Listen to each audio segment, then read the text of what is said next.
All right, I'm not gonna lie to you. I procrastinated on this video, and this is the day before the launch. But luckily for you, I'm gonna get straight to the point. No BS, user review of the lens. And by the way, I am shooting on it right now, 35-1.4 on the A7S III, 10-bit-422, 60 frames per second. Okay, so what do you need to know about this lens? From someone that owns the 35-1.4 ZA, the Zeiss, and the 35-1.8.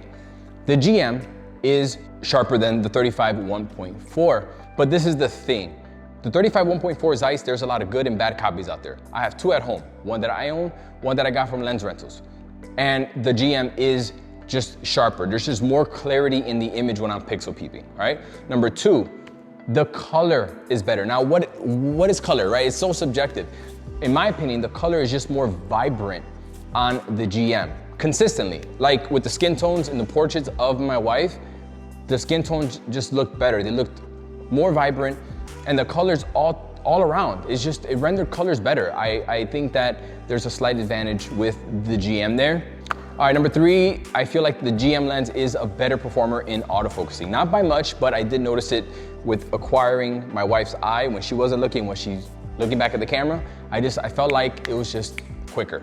And number four, I love the size of the 35-1.4 GM. And I like the fact that it has a 67mm filter thread. That may not mean anything to you, but I have a lot of lenses at 67mm, so it's great, so I could throw my filters on there if I need to. This lens is $1,400, but that's cheaper than Canon's 35-1.4, Nikon's 35-1.4, but it is not cheaper than the Sigma and the Tamron. We know that they're killing it out there with the budget options, but they are bigger than this lens. If I had to complain about just one thing, it would be the fact that Sony still hasn't, or at least the 35-1.4 doesn't have a lock on the aperture ring, because sometimes I bump it, but in their defense, it's actually harder to bump it because it's like there's tension now. When you go to the A, it's harder to move. But that just goes to show there is really nothing missing from this lens. And the backgrounds are beautiful. Just the overall rendition of the images are gorgeous. The colors, I'm a huge fan, and this is definitely gonna go in my bag because I'm a huge 35mm fan, shooter. I love it for environmental portraits. I've been using the 1.8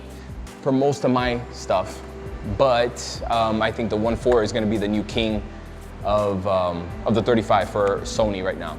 Hopefully this was helpful in some way. I'm sorry that I waited last minute to make this video, but I've been shooting so much in the studio. She's been helping me out a lot more than you think, because I've been practicing a lot of my new setups with her. But anyways,